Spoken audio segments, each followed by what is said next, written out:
The opinions expressed by the host and guests in this show are not necessarily the views of Children's Health Defense.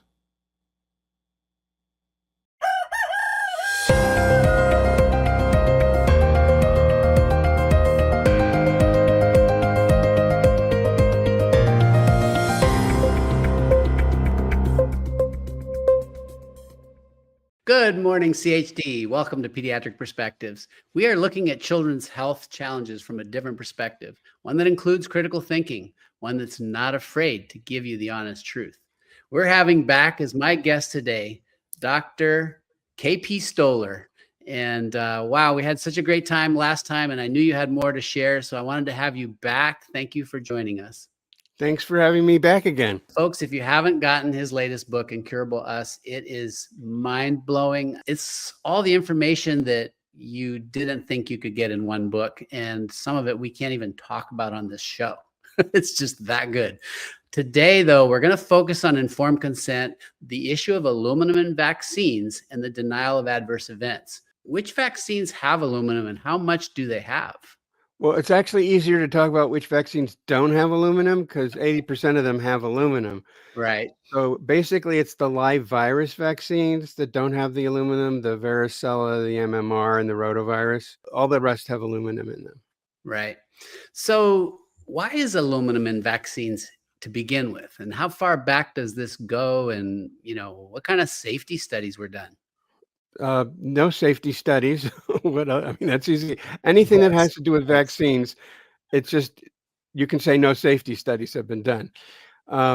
It's in the vaccine to upset the immune system. So the antigen that they want the body to make antibodies for, if you just gave that antigen, the immune system would probably just ignore it completely. But if you provide an adjuvant, is what it's called, that is known to extremely upset the immune system, that by 1 degree of separation, it will notice the antigen and hopefully make antibodies to that antigen. So that's why it's in there. And it was the reason why, mercury was in there too. Now, of course, they said it was a preservative. No, mercury was never in the vaccines to be a preservative. It was in there to be an adjuvant. Mm-hmm. But that, that's the mercury topic, which is a whole nother topic. But No, well, I might have to have you back for that one. So we inject these shots, a needle through the skin into the muscle generally, and the amount of aluminum in there is so great. I mean, I remember reading, back in the 1990s, there were a few papers out that were showing that aluminum in TPN, total parenteral nutrition, these were how you would feed preemies who couldn't eat.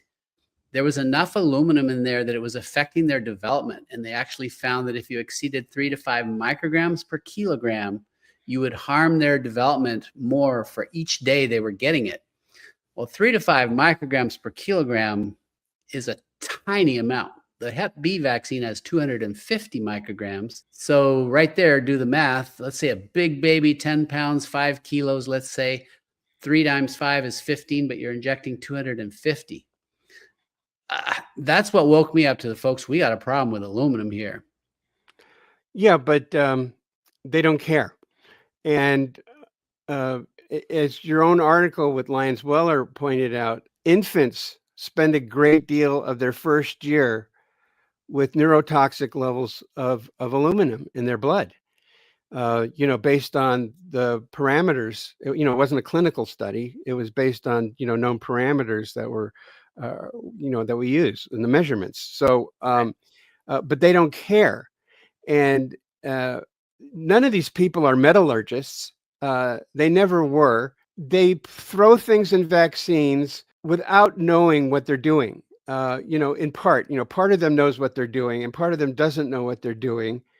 Remember that fool from I think it was from the FDA, we're not going to know how this affects children unless we give them the COVID vaccine. Let's experiment on the world. Right. That's what he was saying. Yeah. That's what he was saying. Yeah. We're unless we give it to him, we're not going to know. So let's give it to him. Right.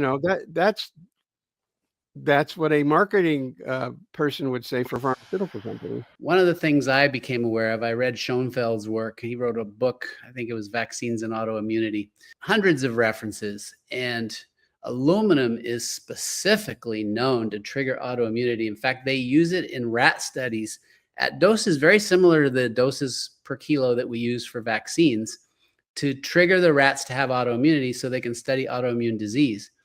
So, I mean, we are injecting this enormously dangerous amount of aluminum. The HPV clinical trial, I think it was 1 in 40 girls developed a chronic autoimmune disorder after getting that vaccine from the aluminum.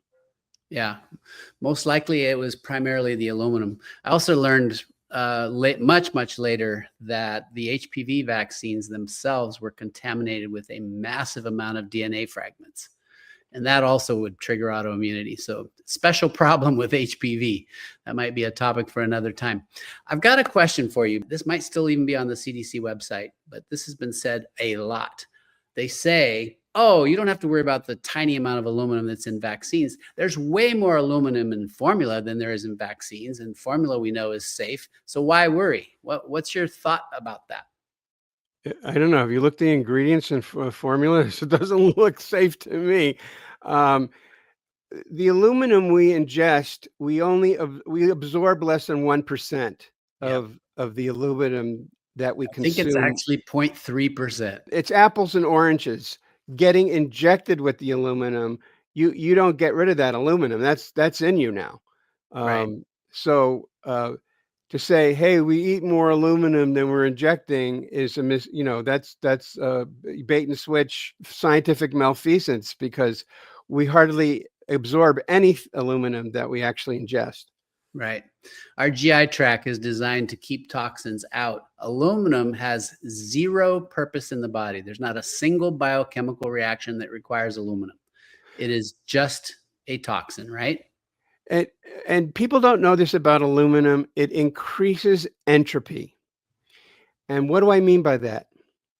So, in our universe, we have chaos and we have form. And when you increase entropy, you increase the chaos.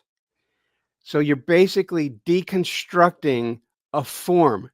And what form are we talking about? The living form. You're being injected with something that's only going to increase your entropy, the confusion in your body, to deconstruct things in your body. This is some nasty science here. Yeah. I couldn't agree more. I think I've read in one of your posts, you talk about the precautionary principle. Can you explain that and then maybe apply it to the aluminum and the vaccine issue?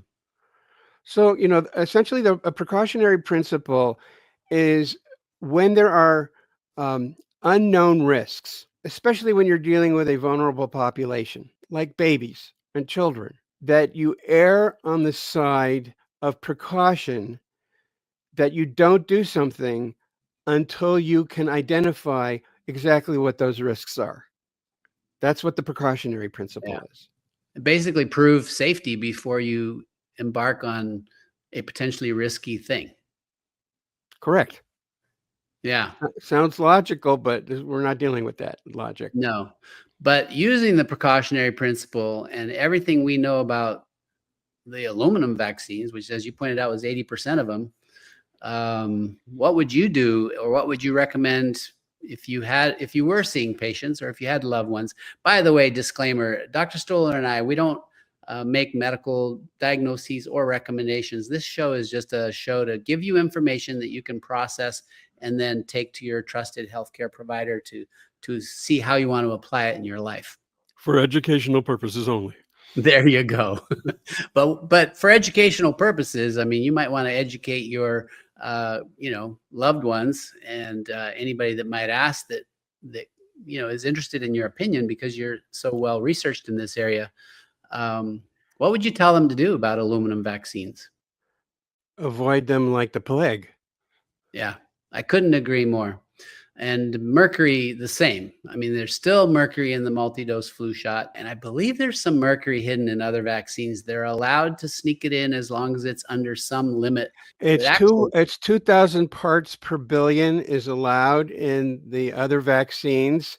But my question has always been, and who's monitoring to see if they're holding to that limit? The EPA classifies water as hazardous waste if it has 200 parts per billion. And what's allowed in vaccines is 2,000 parts per billion. wow. If that's what they're actually holding it to, Right. because we don't know. We can inject 10 times more than you're allowed to drink. And remember, what you drink, your GI tract largely keeps out of the body. So this is insanely more mercury is probably sneaking in through other vaccines, not just the multi-dose flu shot. And there's synergy, there's synergy between these metals, Right. so that well, it's just got a little mercury, it's just got a little aluminum, but people don't understand that when you start combining these, the synergy of adverse reactions logarithmically goes up. It's not addition, it's logarithmic increase in toxicity. Yeah. Synergy, folks, is where, aluminum might cause a 10-time increase in problems. Mercury might cause a 10 times. So you would think that's 20 or even 100 times. It could be 1,000 times. When you put them together, they are the magnitude of harm that can be caused by those both being there is just tremendous. And speaking of both, they've never done any studies saying what happens to kids with this combination, because they're getting, some of these kids get 9 different vaccines on the same day. Has anyone done any studies about, should we be giving this vaccine with that vaccine, or that vaccine with this vaccine, or is there a limit?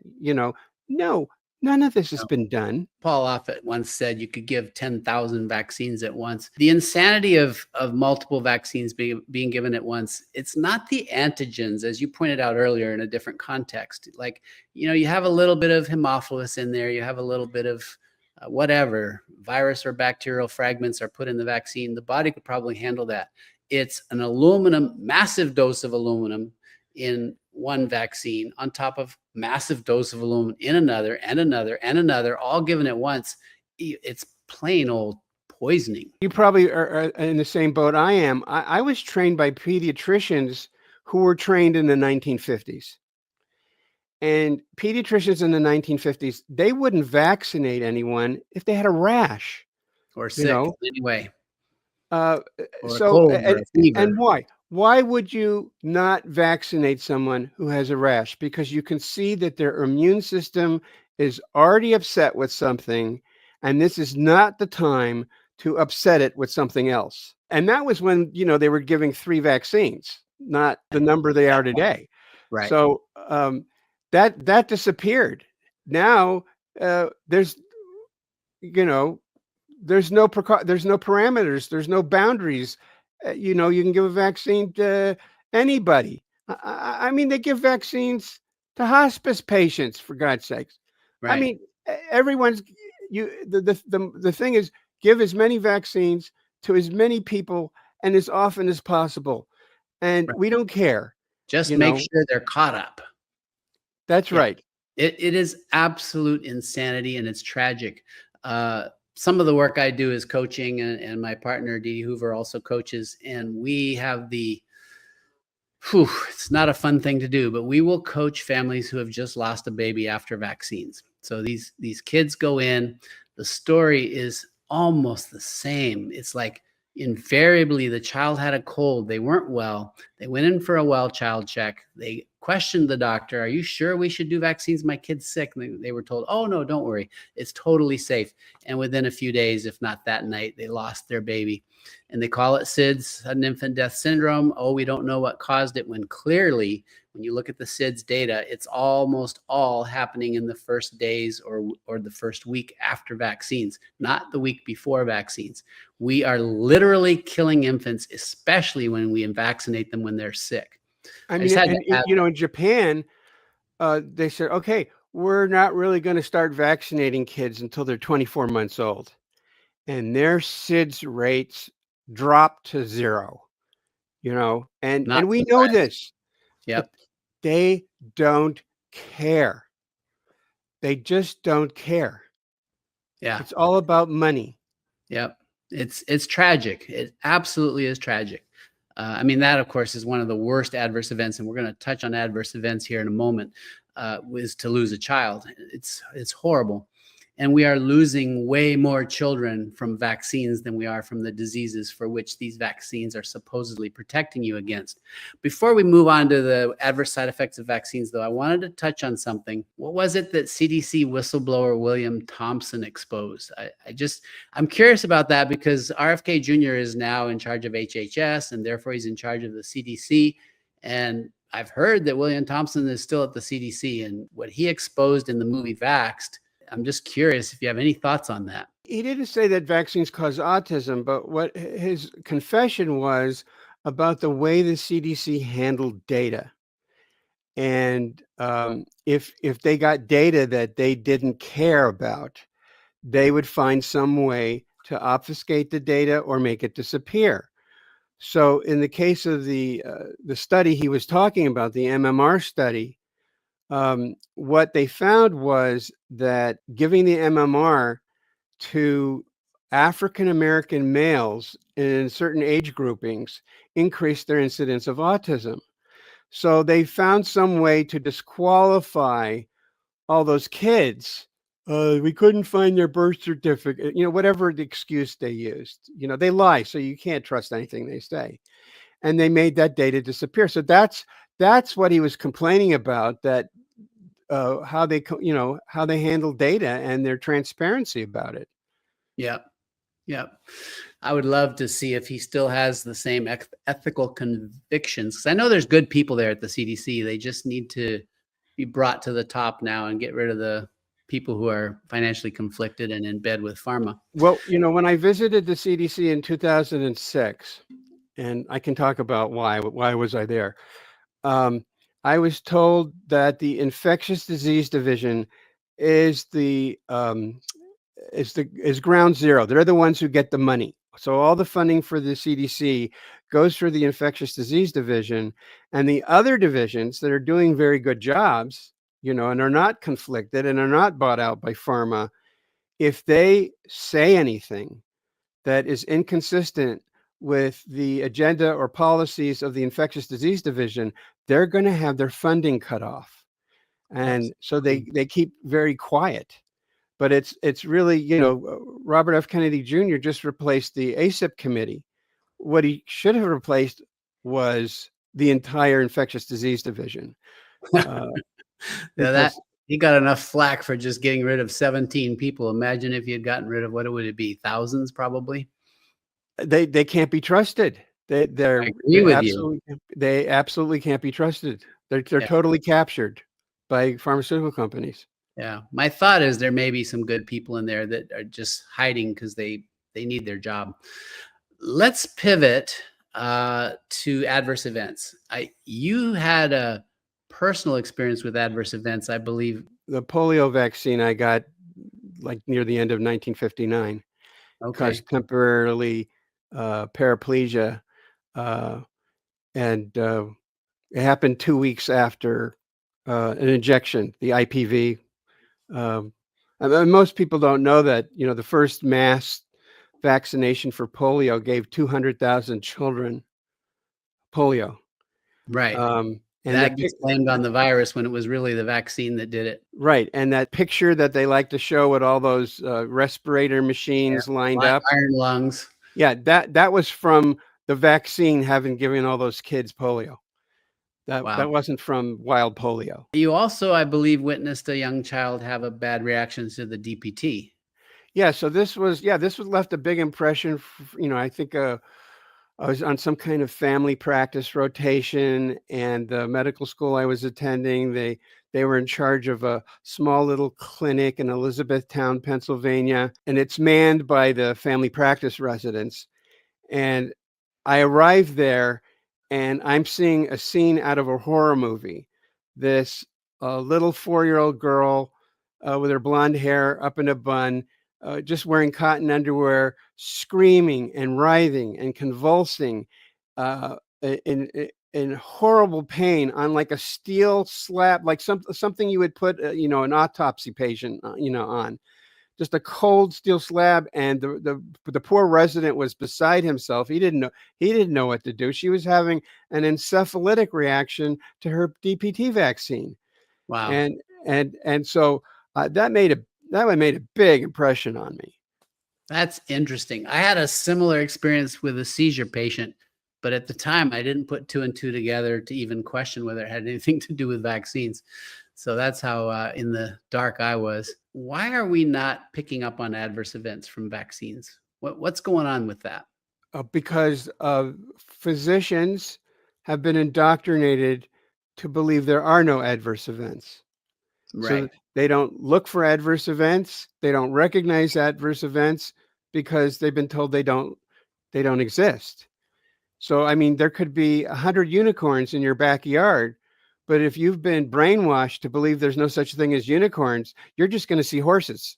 I think the biggest eye opener for me, I was aware of adverse events for about the last 20 years, but when I did my vaxxed unvaxxed study and found that, oh my gosh, compared to unvaccinated patients, there is so much more neurodevelopmental learning disabilities, autism, developmental delays, all the neuropsychiatric conditions, ADD, ADHD, anxiety, depression, and then all the allergies, asthma, autoimmunity, eczema, rhinitis, you name it, massively increased in the vaccinated compared to the unvaccinated. And then the real clincher was infections. We are told, right? Parents are told you need to vaccinate for the greater good, for the good of society. We've got to protect grandma. We've got to protect the cancer patients, the immunocompromised. You're not doing your part. You are scum if you don't vaccinate. But guess what I found? And there's other studies that have found the same thing. The unvaccinated rarely get sick. The vaccinated are getting sick at 5 times, sometimes 10 or 20 times more. We're talking massively increased infections in the highly vaccinated. Who gets other people sick? Sick people. Who's getting sick? The highly vaccinated. Have you experienced that, or do you have any thoughts about that? Well, I think, when you were talking, what came to my mind was going back again to the late 1980s and 1990s. I couldn't understand why I was seeing so many ear infections, so many asthma patients, so many eczema patients. I was even seeing people who were having the skin peeling off their palms, Yep. not as much as you would have required to diagnose Pink's disease or acrodynia, which is mercury toxicity.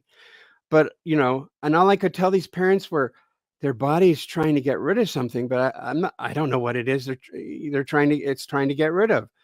So I couldn't understand. I go, the number of ear infections and asthma and all this stuff. I said, this is not normal. This is just not how things were 10 years ago.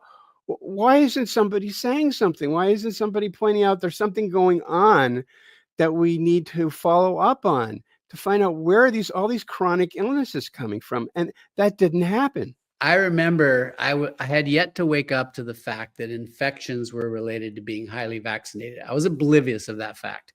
This would be back in the 1990s. And I'm a hard worker. I mean, I can crank out production, right? So I was seeing 50, 55 patients a day, most of them ear infections, sore throats, some strep throats, lung infections, just boom, boom. But this was before EMR. So you just wrote out a little prescription. Here's your amoxicillin. And I had all the dosages memorized by weight. So I could just boom. And it was insane. Never questioned why. Why were kids so incredibly sick? That's what I'm talking about. Like, Yeah. I go, this is not normal. This is not how things have been. Why isn't somebody in authority saying something? Right. And we just didn't know. Once you know, you can't unknow, right?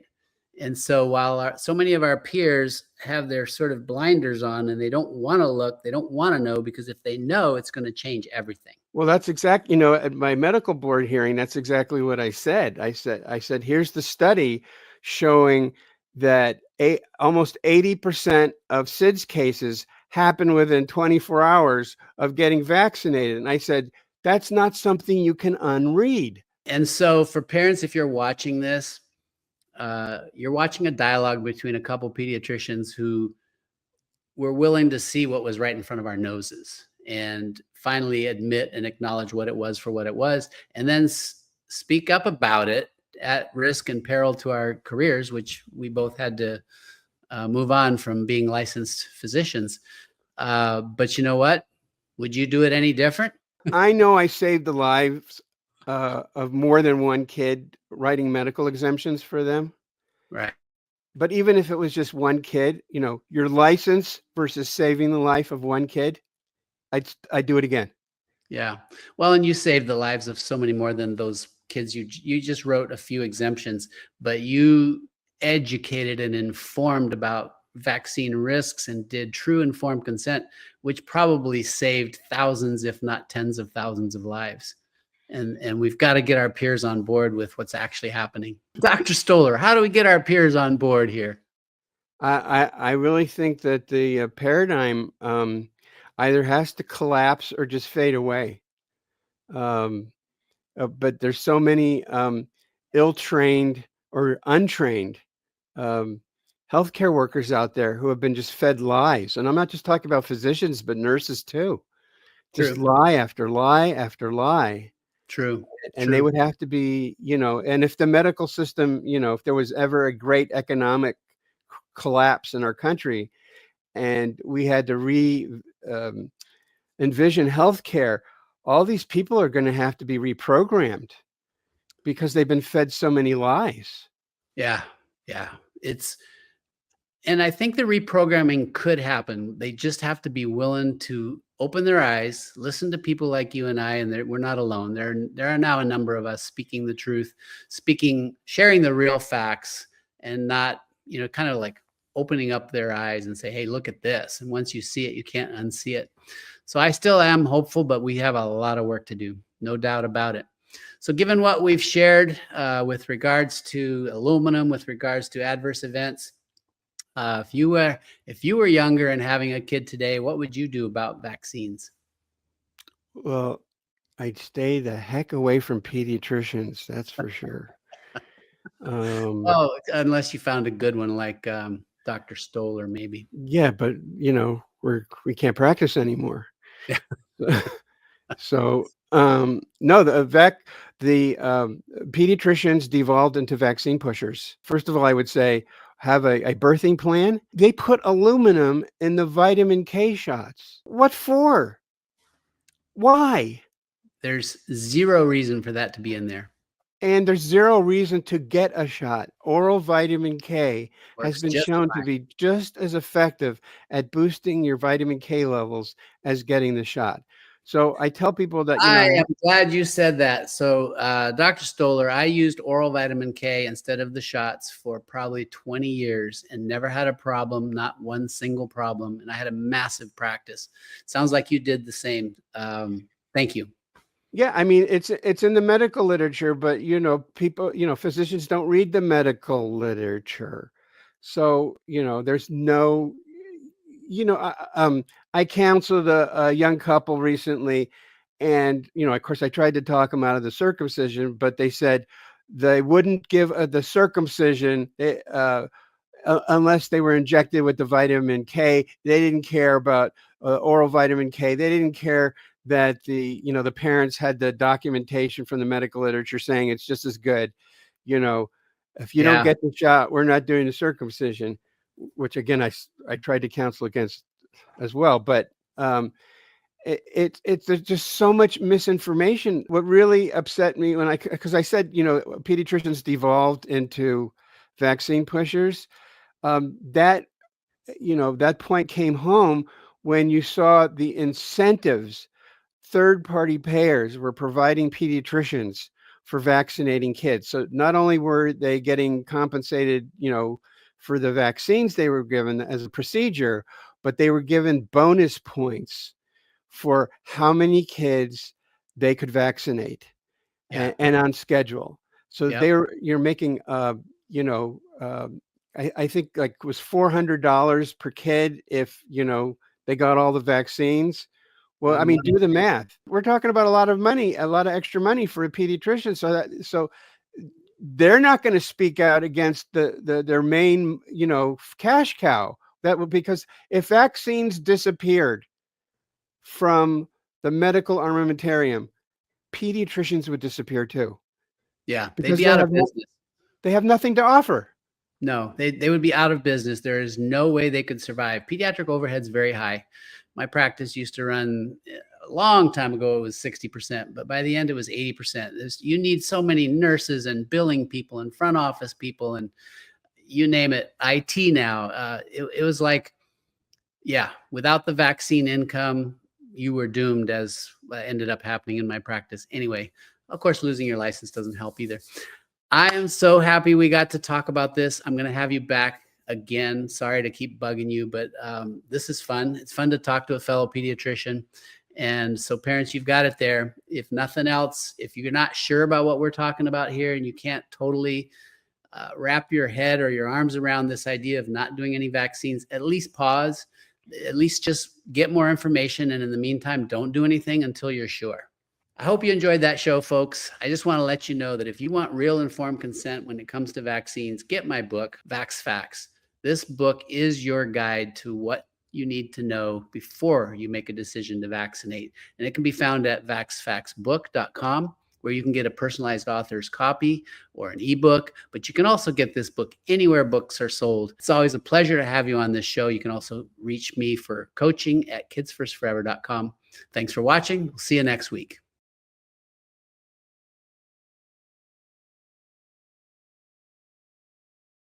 Okay, yeah, we are live. Okay. So if you could please tell us your name. Naila Mohedin. And you are a pharmacist. Correct. How long have you been a pharmacist for? About 15, 16 years. When you were training to be a pharmacist, what kind of training did you have on vaccines and the side effects and the potential harm? Well, during pharmacy school, we basically probably had the same curriculum as medical students when it came to vaccines. We learned a lot about the diseases and what diseases the vaccines help prevent, and a little bit about dosing and things like that. But the main focus was on the actual diseases that they help prevent, that supposedly help prevent. But not really, they didn't go into in-depth explanation of the vaccines or the risks, the adverse effects and things like that. So it's very, stuff that you hear from medical doctors, very basic. Have you ever given people vaccines before? Yes, I have, unfortunately. So you have 3 children. Mm-hmm. So when you were pregnant with your first child, what was your mindset on vaccines? What did you think? Never felt the need to question them. I was vaccinated as a child. Never even thought to question vaccines because it seemed like the normal thing to do, the right thing to do. And I never even realized that the schedule had exponentially changed since the time that I was growing up. So I grew up in the 80s and the 90s, and we were required to get up to a dozen, if not, maybe up to 15, if that, but no more than that. And then I'm talking about from the time you're born to the time you hit 18, you were required to get up to a dozen, maybe, if that. And now, believe it or not, our children are required to get up to 72 doses, and this is not including the COVID vaccines. And I had no idea that the schedule had, almost more than quadrupled since the time I was growing up. So I had no idea. I mean, most people don't even think to question anything. We trust the experts. That's what I did. I didn't know any better. And honestly, I didn't have anyone warn me about vaccines in general or risks or side effects, none of that. I just assumed it was the right thing to do, so I just went along with the narrative.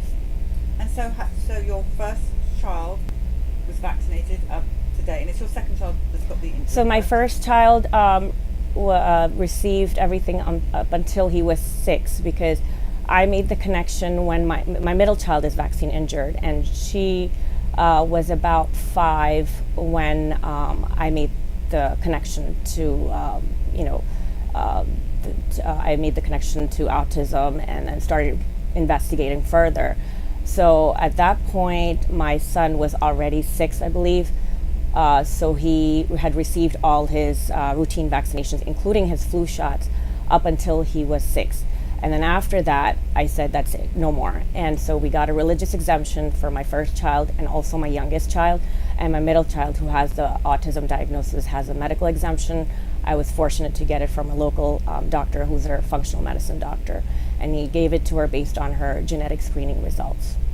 So what, I'm really interested, because you're, a pharmacist, medical training. What was that moment like for you when you realised what's happened to your child? You realised it's the vaccines. Yeah. Was it shock? Well, definitely shock. And actually, it's funny because I happened to meet an autism mom at a mutual friends gathering. And I think she was around 5 at the time, my vaccine injured child. And I met this mom, and I was still clueless, still had no idea, partially because her pediatrician was in denial that there was anything wrong. She kept dismissing my concerns. She said that she was probably following in her older brother's footsteps, and she just had speech delay, and then that she would grow out of it, and it was nothing to be concerned about. So I went along with that, because what mom wants to admit that their child has a lifelong diagnosis. So I didn't even want to consider it, even though I was fortunate. The developmental pediatrician who diagnosed her was quite on top of it. She had ordered some testing to show that there was issues with food sensitivity to gluten and things like that. And she even recommended a gluten dairy-free diet. And she said, I would really recommend this diet. There's studies to show that it helped. And I went back to my pediatrician, my local pediatrician, and I shared her recommendations. And she said, there's only one study that shows that there's some improvement compared to the group that didn't start the diet, and it's not that substantial. And then she asked me, isn't your daughter a picky eater? And I said, yes, she is. And she said, well, in that case, it's not worth your effort. And I just, and that was enough for me. I didn't even bother. I just said, she knows what she's doing. And that's how blind I was. I just trusted the experts. And then going back to, what was the question? I'm sorry. You said my son, when did I? No, what was that moment like? Oh yeah, the moment. So going back to the moment that I met this autism mom, she asked me as we were talking, and she realized that I had a child with autism. She said her son did as well, and she said, have you ever looked into the vaccine autism connection? And that was the first person to ever actually ask me this question. And I said, no, I haven't. And she said, you should really look into it. And she said that her son was perfectly healthy until he got his tetanus shot. And within 24 hours, he was a completely different child. And she said that she has videos to prove it. She said her grandma used to FaceTime with him every day. And she noticed on FaceTime that the kid was spinning and acting really, he wasn't his usual self. And she said, is something wrong with him? Is everything okay? And she said, I have videos to prove it. She said, you should really look into the connection. She suggested some resources. And thank God I was, open-minded, and I didn't dismiss her, and I was willing to look into it. I went back and looked at, I think I started out on YouTube. I went and I started searching for videos. Like I saw a lot of parents post before and after videos, kind of like you did in Vaxxed. And, or I don't know if it was you or there were some other parents who shared before and after. And I think there was a couple that really caught my interest, and I was blown away. Like, these kids were there you have one video of a before video where you see this child walking, and they're walking with no assistance whatsoever. And then a week later, you see the same child a week later, and the only thing that changed is that that child received a routine vaccination. I don't know which one, but it varied from, depending on which child it was. And all of a sudden, that same child is now struggling to walk and to do the same things that he was already, doing in the previous video. And that really caught my interest. And after watching about a half a dozen, I said, you know what? It really got me curious. I said, I need to go back and look at my own daughter's videos. And I found a video from right before the time that she started, showing these odd behavior that I didn't connect to autism until much, much later.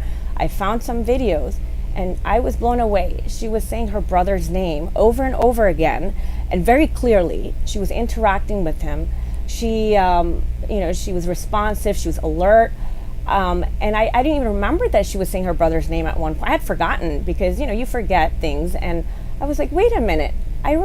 She was saying her brother's name. So when did she stop? And then I got curious, and I tried to look for her vaccine records. And I went through the timeline of events and, looked at the dates. And then I realized that the video that I found where she was saying her brother's name, where she was perfectly alert, perfectly normal, was right before she got her MMR and her chickenpox vaccine. And then the videos that I found that following the date where she received those two vaccines, she was all of a sudden engaging in hand flapping. She was just not herself. She was just lost in her own world, not responsive, and not making any eye contact whatsoever. Her eye contact was gone. And, so I was just blown away. I was just shocked. And then I asked my husband too. I said, do you have videos where, similar videos where you see a change? And he found them, and he pulled them out from his phone, and we were just in shock. So I think the best word to describe it is shock. And, of course, later it was like, I was really upset, especially since, I believed in this being a healthcare provider. I always believed in this lie that vaccines save lives. And for me, it was like a huge blow, to my ego as well, because, I took pride in the fact that I was helping people. And here, now I'm realizing that, we possibly cause harm to people unknowingly, obviously not intentionally, but it was, I think, shock and followed by, like depression and then anger, and I'm still angry. I don't think I've ever gotten over the anger part. I think a part of me is still very upset. I feel like you said, we were deceived by the very system that we trusted to ensure our children's safety. And so I think that's best way to describe it. It was like a series. It's like I think everybody goes through that phase when they're when they go through trauma. It's like you start up by shock, and then the next phase is, you go through depression, and then it's anger, and then I think it's guilt as well. I think somewhere along there's always that guilt that you should have known better. But we're all humans at the end of the day. We make mistakes, but the important thing is that we learn from our mistakes. So I'm grateful that it was a teaching lesson for me, and I use that to teach others and try to help other people and guide them, hoping that their children don't have to face what my child did, and that they don't have to deal with the pain and suffering that we've had to deal with. What do you think of your medical colleagues that go on television and things like that and say the vaccines are safe and effective, and when we know they're not? We just talked about that. And the vaccines cannot cause autism. That's been debunked. What do you say as a medical professional? What do you say about that? Well, I've had many debates with medical professionals, including pharmacists in the community, in the local community, and I was able to actually find an interview from CNN, believe it or not, by our very own Sanjay Gupta, who's a household name. Everybody's heard of him. He had interviewed Dr. John Poling, a neurologist, back in 2008, after he had been compensated by the federal government following his daughter's vaccine injury that resulted in her autism diagnosis. And this was after she received her MMR vaccine, if I'm not mistaken. And this was like a 4-minute video and it's still available on YouTube. if anyone wants to search it up. And I've shared that with all the local doctors I know, including her pediatrician, who's now retired, and nobody has responded to that except for one friend who was, she's actually a medical doctor, but she teaches, she's a professor. She's the only one who apologized. Nobody even bothered to respond when I sent them that. They watched it. I bet they all watched it, but nobody even bothered to respond. I mean, this is on CNN, and Sanjay Gupta is as pro-vax as you can be. So, I think most people just, when they know deep down inside there's some truth to this, but I think it's because they're so blindsided. They're so, I think part of it is also their ego. They went through all these years of training, so they just don't want to accept that there could be anything wrong in their educational system. They don't want to go there. I think it's just a huge blow to their ego. To be honest, that's the only thing I can think of. I don't know what else to say because, as I said, I shared that video, that interview with everybody, and there's only one mom who apologized. One out of so many. And everybody else just ignored it. What do you think about the whole COVID shot thing as a pharmacist? The whole safe and effective, Moderna, Pfizer, Johnson & Johnson, and then you look at this bus, for example, and it's full of COVID injuries. Yeah. I knew something was really off from the very beginning. I think I took it seriously for the first 2 weeks when they were saying you need to stay home and try not to socialize and things like that. And then when they kept changing the length of, first they said it was what did they say, it was like a 1 week, or I forget. It's been so long now, but now it's like a blur. But I just remember them changing their flatten the curve. Yeah, they said it was a few weeks, 3 weeks or something. Then they went on and extended it, and they kept extending the length of time, and just something just didn't seem right. And I follow a lot of doctors who are on our side who question vaccines, who are vaccine hesitant, I guess is the right term. But Dr. Bob Sears is one of them, and he called out, I think it was like a couple weeks after we went into a full lockdown, he shared something on his Facebook, and I reshared it because it made a lot of sense. He said something about COVIDiots or something, and he had a hashtag COVIDiots. And I reshared it, and I said, he's right. There's something really off about this. This is not about COVID or a virus. There's something else. It's about control.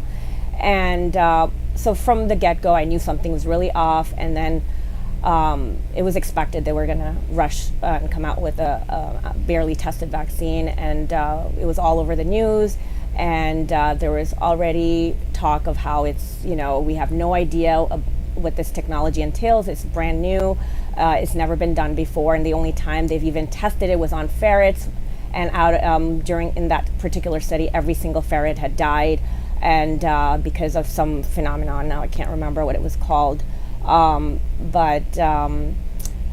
so I was very skeptical from the very beginning. And the funny thing is, my colleagues who are generally pro-vax, a couple of them are very skeptical as well, and we're still in touch. And they were completely against the COVID. They did not buy the COVID narrative because they knew something was really off, because there was just too many red flags. And so even the ones who were, we all had to administer the COVID vaccine. Unfortunately, in that environment, we couldn't even say no. You didn't get it. I never got it, thank God. But you gave it. I did have to administer it, and so I finally left that job about a year ago, less than a year ago.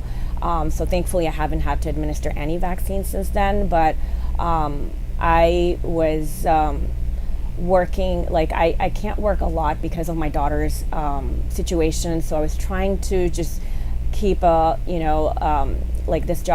previous job was a per diem job, and it was very flexible. My hours were flexible, I should say. So I liked the idea of working very few hours because I just wanted to keep my license active. I didn't really need the money per se. So I liked the flexibility, so I didn't want to give that up. But I just felt awful after, giving these vaccines out to people who were unsuspecting, who had no idea. I mean, the people who asked me if they were concerned enough to ask me about risks, what risks to expect, I would try to be as honest as I could. I would say things like, there's no vaccine or drug without any side effects, and the worst case scenario, it could result in death. So I wouldn't be shy to mention it if they asked, but I wouldn't offer information unless I was asked, because I don't, I felt like I would be stepping, out of line. But yeah, I felt awful, and especially when the kids, they started bringing their little ones. It was just awful to see. And some people used to say, think of it this way: if not you, they're going to find a replacement. But eventually, I'm so glad I left, and since January, I haven't given any, and I don't plan on it. In fact, I actually want to leave the retail setting, because I don't even believe that the pharmaceutical drugs, I mean, yes, they have a place. I'm not anti-pharmaceutical drugs, but I feel like there's so many safer alternatives that have been suppressed for decades, and we just don't hear about them because there's no money to be made on them. So, but yeah. Would you ever give a vaccine to yourself or any of your family? No way. You don't? No way. In fact, I actually had been warning my family. I'd been calling them nonstop to warn them not to go get peer pressured into getting the COVID vaccine. And fortunately, my parents never did. They even ended up getting COVID, and they're fine, still alive. And same thing with my mother-in-law. She ended up getting hospitalized after she got COVID. She actually had a fall while she had COVID, so it was more complicated. So she was also being treated for that.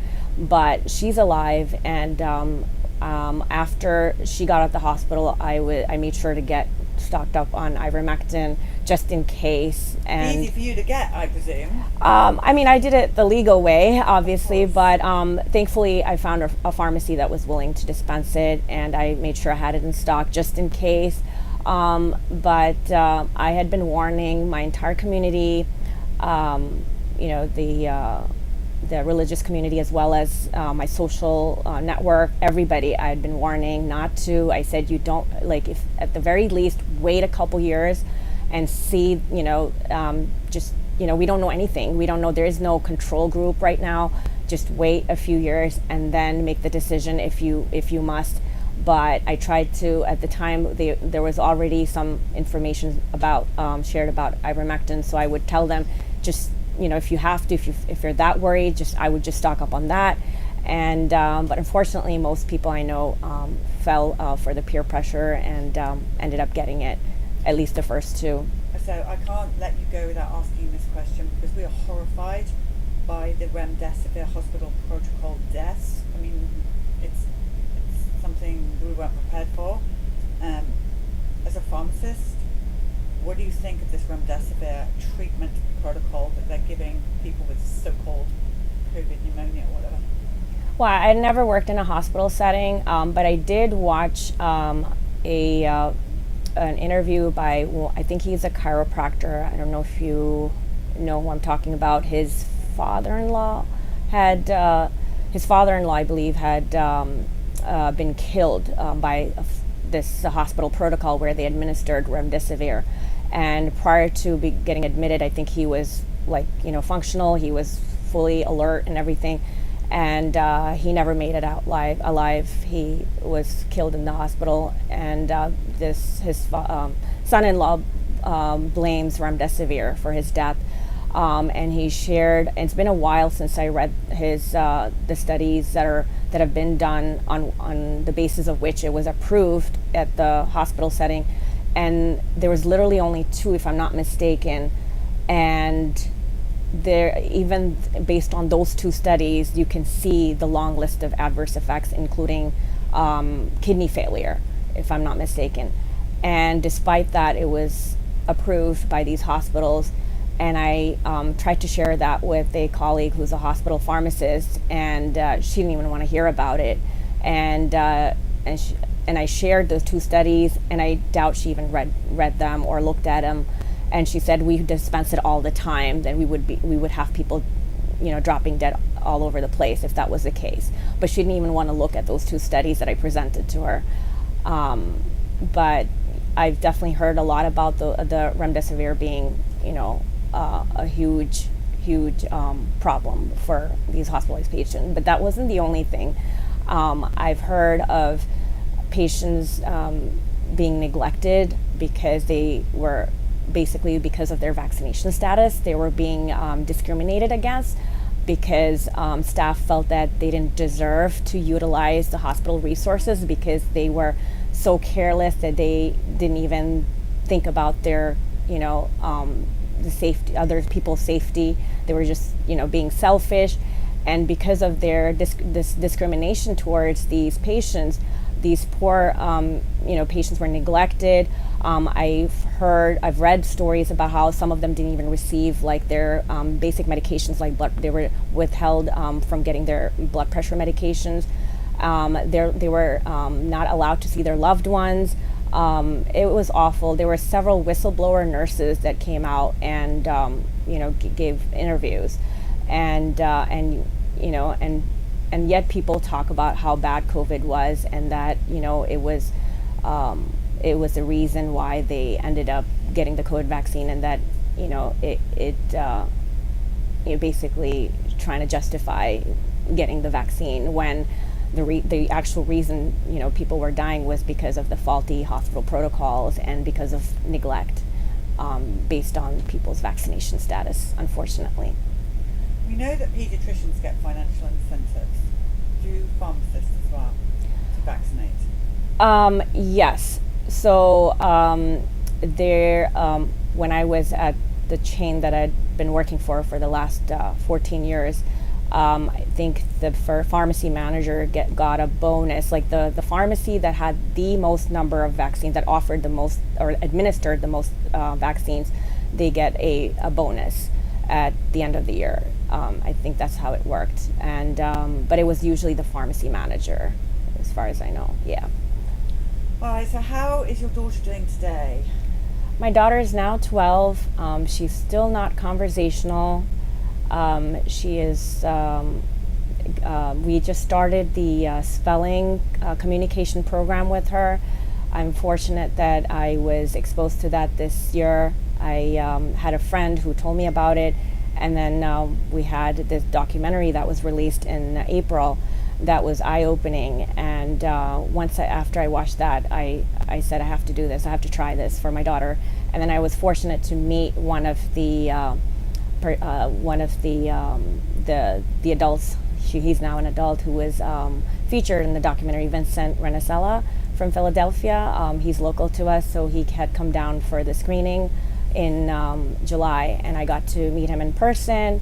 And I talked to Honey and got some information, and we started right away. And my daughter's already, doing really well with it. So I can't wait for her to start open communication. And then on the medical side, we're still, a work in progress. We have a long way to go, but I'm trying to stay optimistic. It's not not a sprint; it's a marathon. So you have to keep going, and I'm hoping, God willing, that she will be healed eventually. And your third child just had a few shots?